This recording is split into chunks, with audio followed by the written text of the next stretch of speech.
To set scroll direction of new note to horizontal on the Note apps on Samsung Galaxy S24 Ultra, open Samsung Note app, tap the three horizontal line icon at the top left, and then tap setting icon. Under general section, tap style of new note. Scroll down the screen. Under scroll direction section, you can see that there are two options available. By default, the scroll direction of note is set to vertical, which means pages on your note are displayed vertically and you have to swipe the screen up or down to move between pages. To get horizontal scrolling, you can select horizontal for your scroll direction.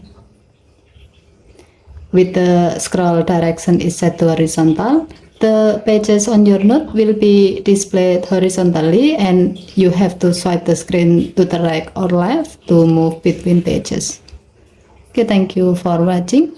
Please help to like and subscribe. Have a nice day.